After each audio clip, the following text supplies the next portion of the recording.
दोस्तों, भारत और चीन एशिया की दो महाशक्तियां मानी जाती हैं, लेकिन दोनों के बीच हमेशा विवाद ही बना रहता है। डोकलाम, गलवान और अब अरुणाचल प्रदेश को लेकर विवाद के कारण इन देशों के संबंध और भी कड़वे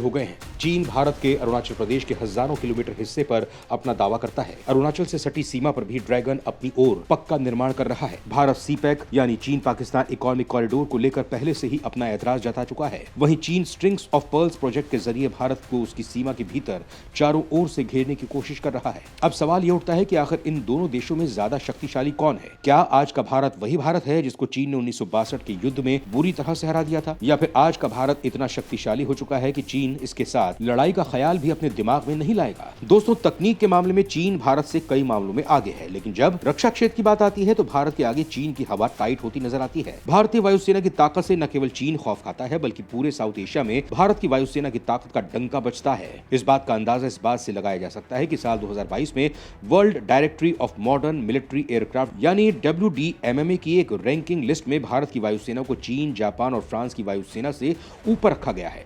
लेकिन यहाँ पूरी दुनिया के सामने चीन की सेना के आगे भारत की सेना का ज्यादा ताकतवर होना सभी को चौंका रहा है, क्योंकि चीन अपनी ताकत का ढोल हमेशा पीटता ही रहता है। लेकिन जब उसकी सेना की ताकत भारत की सेना से पीछे पिछड़ती नजर आई तो ये हमारे लिए काफी गर्व की बात है। इस वीडियो में मैं आपको भारत और वायुसेना की ताकत के बारे में बताने वाला हूँ, जिसे जानकर आप भी काफी गर्व महसूस करेंगे। तो शुरू करते हैं ये वीडियो। दोस्तों, हाल ही में आधुनिक सैन्य विमान की वर्ल्ड डायरेक्टरी ने दुनिया भर के देशों की वायु शक्ति का परीक्षण किया था, जिसमें साल 2022 के लिए वैश्विक वायु शक्ति रैंकिंग में भारतीय वायुसेना यानी IAF को तीसरा स्थान दिया गया है। इस रैंकिंग में IAF ने अपने क्षेत्रीय प्रतिद्वंदी चीन, जापान वायु आत्मरक्षा बल JASDF, इजरायली वायुसेना और फ्रांसीसी वायुसेना से ऊपर स्थान हासिल किया है। रिपोर्ट में विश्व में विभिन्न हवाई सेवाओं की कुल लड़ाकू क्षमताओं का आकलन किया गया।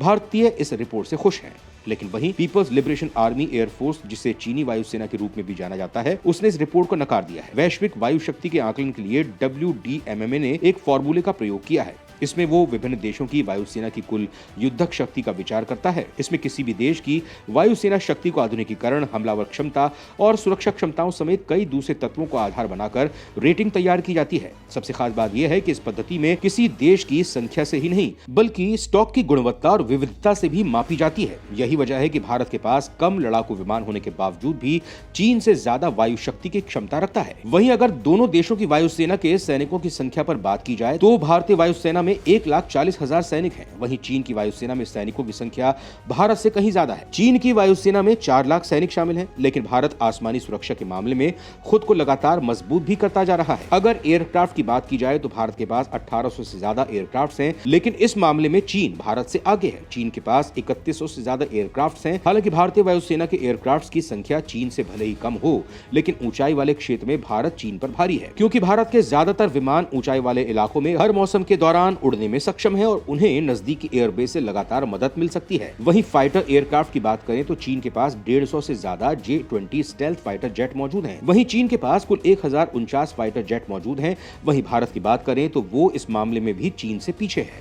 भारत के पास 180 फाइटर जेट ही है। दोस्तों, यहाँ आपको बता दें कि स्टेल्थ फाइटर जेट काफी एडवांस फाइटर जेट होते हैं। इन फाइटर जेट को रडार पकड़ ही नहीं पाता है।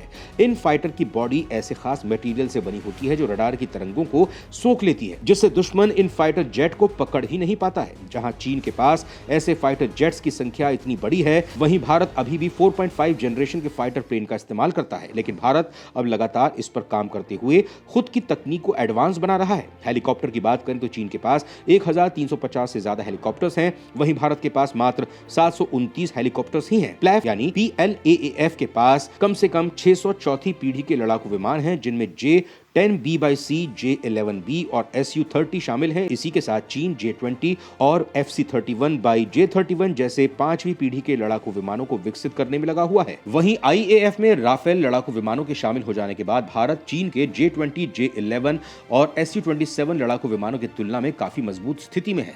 लंबी दूरी की मारक क्षमता वाली मिटियोर और MICA यानी माइका मिसाइल से तैनात होने के बाद राफेल विमान चीन के लिए बेहद गंभीर खतरा बन जाता है। आंकड़ों को देखें तो चीन की वायुसेना संख्या भारत की वायुसेना से ज्यादा ताकतवर लगती है, लेकिन यहां यह सवाल भी खड़ा होता है कि फिर world directory of modern military aircraft ने भारत की वायुसेना को चीन की वायुसेना से ऊपर क्यों रखा है? तो दोस्तों आपको बता दें कि world directory of modern military aircraft अलग अलग फैक्टर्स के आधार पर अलग अलग देशों की वायुसेना का एनालिसिस करती है। यह पूरी तरह से एक प्राइवेट संस्था है, इस पर किसी भी सरकार की कोई भागीदारी नहीं होती है और यह संस्था पूरी तरह से निष्पक्ष काम करती है। यह एजेंसी विभिन्न कारकों को ध्यान में रखते हुए मूल्यांकन करती है और उसके बाद रिपोर्ट प्रस्तुत करती है, जो दुनिया भर में आधुनिक सैन्य हवाई सेवाओं की ताकत और उनकी कमजोरियों की काफी डिटेल में रिपोर्ट बनाती है। WDMMA काफी गहन अनुसंधान के आधार पर रिपोर्ट तैयार करती है। इस वक्त WDMMA दुनिया के 98 देशों की एयरफोर्स पर नजर रखता है और 124 हवाई सेवाओं को कवर करता है। इसके साथ ही WDMMA दुनिया के 47,840 विमानों को फॉलो करता है। दुनिया भर में आधुनिक सैन्य हवाई सेवाओं पर अपनी एनुअल रैंकिंग तैयार करते समय WDMMA एक सूत्र का उपयोग करता है जो राष्ट्रों की विभिन्न हवाई सेवाओं की कुल युद्ध शक्ति से संबंधित मूल्यों को ध्यान में रखता है। यही कारण है कि चीन के पास फाइटर जेट और एडवांस टेक्नोलॉजी होने के बाद भी वो भारत से पीछे है। चीन के पास भले ही बड़ी वायुसेना हो, एडवांस फाइटर जेट हो, लेकिन उसके काम में बदलाव ज्यादा नहीं हुए हैं। वहीं भारत की अगर बात करें तो भले ही उसके पास चीन जैसी एडवांस टेक्नोलॉजी ना हो, लेकिन बीते कुछ समय में इसने कुछ मिशंस को ऐसे अंजाम दिया है कि पूरी दुनिया में उसकी ताकत का डंका बज गया है। इसका सबसे बड़ा उदाहरण पाकिस्तान में किए गए एयर स्ट्राइक्स हैं। इसके साथ ही रूस और यूक्रेन के बीच छिड़े युद्ध के बीच जिस तरह से भारतीय वायुसेना ने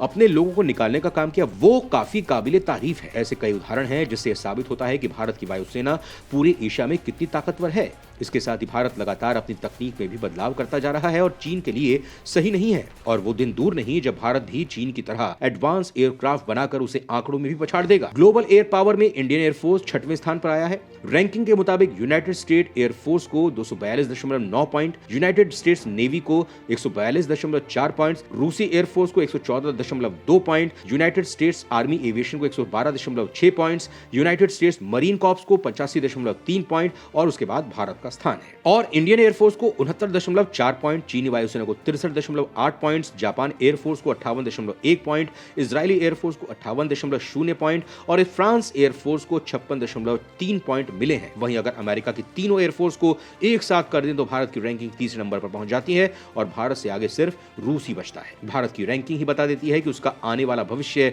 कैसा होगा। जिस तरह से भारत मेक इन इंडिया और आत्मनिर्भरता की ओर बढ़ रहा है, वो दिन दूर नहीं जब भारत इस रैंकिंग में पहले नंबर पर होगा। भारतीय वायुसेना जल्द ही आने वाले टाइम में भारत के पास तेजस मार्क 2 का भी ऑप्शन है। साथ ही भारत M का भी बना रहा है। दोस्तों अगले साल में भारतीय वायुसेना की ताकत में भी इजाफा होने वाला है, क्योंकि अगले साल से देश में multi role combat fighter jet Tejas mark 2 बनना शुरू हो जाएंगे। इसके बाद इसके हाई स्पीड ट्रायल्स होंगे। बड़ी बात तो यह है कि साल 2025 तक हिंदुस्तान एरोनॉटिक्स लिमिटेड तेजस मार्क 2 का प्रोडक्शन भी शुरू कर देगा। तेजस के इस अपग्रेडेड वर्जन में ज्यादा ईंधन, ज्यादा ऑपरेशनल रेंज, ज्यादा वजन उठाने की क्षमता, तगड़ा इंजन पावर और superior net centric warfare system भी लगा होगा। ज्यादा वजन और रेंज की वजह से तेजस मार्क 1A से बेहतर साबित होगा। दोस्तों भारत next generation multi role combat aircraft project पर भी आगे बढ़ चुका है। भारत 5वीं पीढ़ी के मध्यम वजन वाले डीप पेनिट्रेशन फाइटर जेट बना रहा है। इस प्रोजेक्ट में करीब $5 बिलियन का खर्च आने वाला है।